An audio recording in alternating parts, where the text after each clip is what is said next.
नमस्कार, भारत टीवी में आप सभी का स्वागत है। मैं हूं कविता उपाध्याय। हमारे साथ हैं प्रीत विहार की निगम पार्षद बबीता खन्ना जी।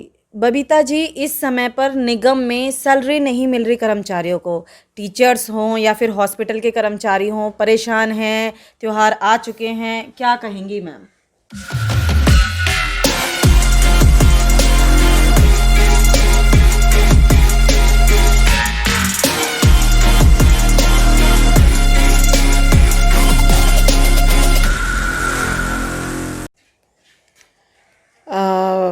बड़े ही दुख का विषय है जो इन कर्मचारियों को उनकी तनख्वाह नहीं मिल रही। जी। देखिए, इनको तो बल्कि देखिए कोरोना काल में इन लोगों ने, मैं तो सैल्यूट करती हूँ इन लोगों को। इन कर्मचारियों ने अपनी जान की परवाह नहीं, इनके भी घर है, परिवार है, बीवी बच्चे हैं, इन्होंने किसी भी तरह की परवाह नहीं करी। हमारे जो स्वास्थ्य कर्मचारी हैं, जगह जगह सैनिटाइजेशन करना, जगह जगह जहाँ कोरोना केस हैं, लोग डर रहे थे जाने से, इमीडिएट पहुँचते थे, सफाई का ध्यान रखना। और अगर ये इस डिपार्टमेंट का ध्यान नहीं रखा जाएगा, इनको तनख्वाह नहीं दी जाएगी। इसी तरह से हमारे शिक्षक हैं वो अपना, देखिए अगर स्कूल बंद है तब भी ऑनलाइन क्लासेस चल रही हैं, पूरी मेहनत से, पूरी तत्परता से लगे हुए हैं। तो अगर इन लोगों की सैलरी रोकी जाएगी तो ये बहुत बड़ा गुनाह है। तो मैं केजरीवाल सरकार, क्योंकि एक्चुअल में सैलरी एमसीडी नहीं देती जी। सैलरी का जो डिपार्टमेंट है वो पूरा का पूरा दिल्ली सरकार यानी कि केजरीवाल सरकार के हाथ में है। और इनको समय से सैलरी ना मिलने के बाद वजह से इनकी अर्थव्यवस्था इतनी ख़राब हो गई है, क्योंकि इतना इन लोगों के पास तो यही होता है कि महीने में पूरा काम किया, जो तनख्वाह मिली उससे महीने भर का खर्चा चलाना। तो कोई इन्होंने बैंक बैलेंस या कोई हेरा फेरी करना, इस तरह से तो अपनी तिजोरियां भरी नहीं, कि बहुत बड़े कोई साहूकार नहीं है, ये बेचारे मामूली से काम करने वाले, कार्य करने वाले कर्मचारी हैं। तो मैं हाथ जोड़कर दिल्ली सरकार यानी केजरीवाल जी से निवेदन करती हूँ कि इन बेचारे गरीबों को, पहले ये अपने आप से परेशान है, इन लोगों को इतनी सज़ा मत दीजिए। कृपया करके इनकी सैलरी समय पे दें, ताकि ये जितनी तत्परता से, जितनी लगन से काम करते हैं तो इनको भी एक खुशी का अनुभव हो, और ये अपने घर में, परिवार में, बच्चों में गर्व से कहें कि हाँ, हम एक सरकारी जॉब करते हैं। लेकिन जब ये बेचारे दुखी होते हैं और इनको इस तरह से आप लोग सहयोग नहीं कर रहे, तो आपको याद है केजरीवाल जी, आपने कितने वादे किए थे आने से पहले, मैं ये करूँगा, सीसीटीवी कैमरे लगेंगे, महिलाओं की सुरक्षा के लिए बहुत बड़े वादे किए थे, कर्मचारियों के लिए वादे किए थे, भुखमरी हटेगी, बेरोजगारी हटेगी, गरीबी को दूर भगाएंगे। लेकिन इनमें से कोई भी कार्य नहीं हुआ। चलिए, वो सब तो चल ही रहा है, लेकिन आप इन गरीब लोगों के लिए कुछ भी करके आप इनकी सैलरी सब समय पे दें तो आपकी अति कृपया होगी। बिल्कुल मैम, देखिए त्योहार हैं, नवरात्र शुरू हो गए, दशहरा आ रहा है, बच्चे कैसे अपने परिवार में सब कहते हैं मम्मी पापा ये चाहिए वो चाहिए, बेचारे वो कर्मचारी कैसे? सबसे बड़ी बात है, अभी नवरात्रे, फिर ये अभी दशहरा, और फिर उसके बाद दिवाली। दीपावली साल में एक ही बार तो आता है एक त्यौहार, हर महीने तो आता नहीं दीपावली। तो साल में एक बार भी जब ये त्यौहार आएगा तो ये बेचारे अपने घर परिवार में दीपावली भी नहीं मना पाएंगे। मैम, लॉकडाउन ने मार दिया, लॉकडाउन में लोग परेशान थे और अब सैलरी नहीं। बिल्कुल सही कह रही हैं, लॉकडाउन से तो पहले ही कोरोना की मार तो जो पड़ी, साथ में बेरोजगारी हो गई, सैलरी की दिक्कत, और इतनी महंगाई, मतलब बहुत मुश्किल हो गया है सब कुछ करने के लिए। तो इस बार तो अब तो केजरीवाल जी को बिल्कुल सोचना चाहिए, कम से कम इन त्योहारों पर, ये वाले ऐसे दिन हैं जहाँ बहुत खर्चा होता है, हर किसी का होता है, हर किसी के घर परिवार है।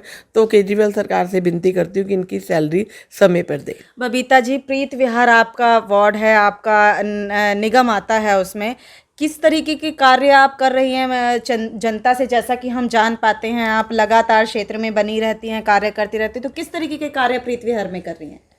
देखिए, मैं अपनी यहाँ पर अपने क्षेत्र में अपनी जनता के लिए हूँ, जनता के साथ हूँ और जनता के बीच में रहती हूँ हमेशा।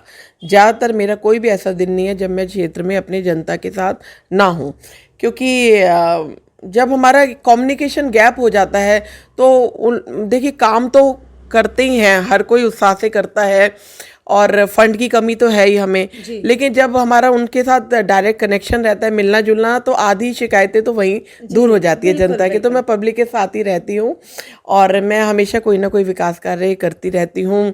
अभी आजकल फॉगिंग का कार्य जगह जगह चल रहा है।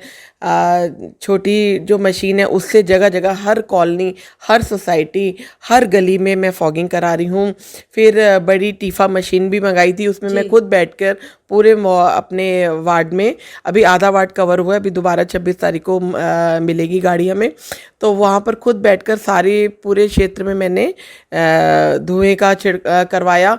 क्योंकि और साथ में कूलर में दवाई डलवाना, डेंगू मलेरिया के बचाव के लिए अवेयरनेस प्रोग्राम चलाना, बहुत कुछ हम करते रहते हैं।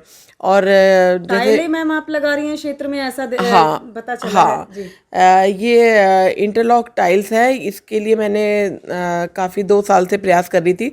2 साल पहले भी मैंने निर्माण विहार में और कुछ सी ब्लॉक वगैरह में लगाई थी, तो ये बहुत पसंद आई थी लोगों को, सबकी मांग थी, तो मैंने उसके लिए फिर से एफर्ट्स करके अभी उसको पास कराया है। किस और तरह की खासियत है मैम इस स्टाइल में? इस स्टाइल में देखिए, जब ये लगती हैं इसमें जो ब्लैंक एक स्पेस है उसमें से घास अपने आप निकलती है, तो उससे वातावरण स्वच्छ होता है, ऑक्सीजन मिलती है, कार्बोहाइड्रेट्स, तो मतलब अच्छा वो पूरा, और सुंदर बहुत लगती हैं। बिल्कुल, यानी जब लोग, हाँ, पर्यावरण से भी जुड़ी हैं और सौंदर्यकरण भी है, ताकि जब लोग उस पर चल रहे हैं तो लोगों को बहुत अच्छा। तो कल ही मैंने अभी यहाँ पर चित्राविहार कॉलोनी में लगाई है, वहाँ के लोग बहुत खुश थे। अभी आगे प्रीत विहार में और निर्माण विहार, जहाँ पर भी मेरे से एफर्ट्स हो सकते हैं, मेरा प्रयास है। जी, पूरे क्षेत्र में हम देखते हैं कि विकास कार्य का एक बोर्ड हम हर जगह देखते हैं कि विकास कार्य चल रहा है, तो मैम लगातार विकास कार्य करती रहती हैं। बबीता जी, आज गृह मंत्री जी का जन्म दिवस है, किस तरीके की शुभकामनाएं देंगी बबीता जी? मैं हमारे माननीय गृह मंत्री अमित शाह जी को जन्म दिवस की बहुत बहुत ढेर सारी शुभकामनाएं दूंगी। ईश्वर उन्हें दीर्घायु प्राप्त हो, और क्योंकि वो हमारे पूरे देश के लिए, मोदी जी का तो हमें है ही सिर पे हाथ, लेकिन गृह मंत्री अमित शाह जी हमारे देश के लिए नई नई पॉलिसी लेके आते हैं, नए नए काम कर रहे हैं, पूरी जनता का, पूरे विश्व का उनको बहुत ध्यान रहता है। तो मैं ईश्वर से प्रार्थना करूंगी कि वो दीर्घायु हों और स्वस्थ रहें सबसे पहले, क्योंकि आजकल कोरोना काल है, हर कोई कोरोना से ग्रस्त है, अभी वो भी बीमार हुए थे। तो मैं ईश्वर से प्रार्थना करती हूँ कि वो स्वस्थ रहें, ताकि अपने देश की जनता की और भी अच्छे से सेवा करें। प्रीत विहार की निगम पार्षद हैं बबीता खन्ना जी। बबीता जी, साथ ही साथ जो हमारे व्यूअर्स हैं और जो देशवासी हैं, क्षेत्रवासी हैं, क्या नवरात्र और विजयदशमी की शुभकामनाएं देंगी आप? मैं अभी सभी क्षेत्रवासियों को, देशवासियों को, अपने वार्ड के सभी लोगों को नवरात्रि की बहुत बहुत शुभकामनाएं देती हूँ। माता रानी सबके जीवन में कल्याण करे, सबके दुखों को हरे। जिस तरह से माता रानी ने आके दैत्यों का संहार किया था और देवताओं के लिए उन्होंने पूरी जान लगाकर, देवताओं के लिए वो चाहती हैं कि दानव शक्ति का विकास हो और देवता का वास हो। तो इसी तरह से घर घर में माता रानी सबकी रक्षा करे, बुराई का अंत हो, अच्छाई की विजय हो। विजयदशमी भी है मैम साथ ही साथ। हाँ जी, अभी विजयदशमी है। राम जी ने इस दिन पूरी अयोध्या में दिए जले थे, और कितना अच्छा से रावण का संहार किया। हाँ, रावण का संहार किया, और कितने धूमधाम से ये त्यौहार मनाया जाता है। तो मैं विजयदशमी की भी सबको ढेर सारी शुभकामनाएं दूंगी, और यही कहूँगी कि असत्य की हमेशा पराजय होती है और सत्य की हमेशा जीत होती है। जी, ये हैं हमारे साथ नगर निगम पार्षद प्रीत विहार से बबीता खन्ना जी। बबीता जी ने कहा जी, केजरीवाल जी जागिए और कर्मचारियों की सुध लीजिए।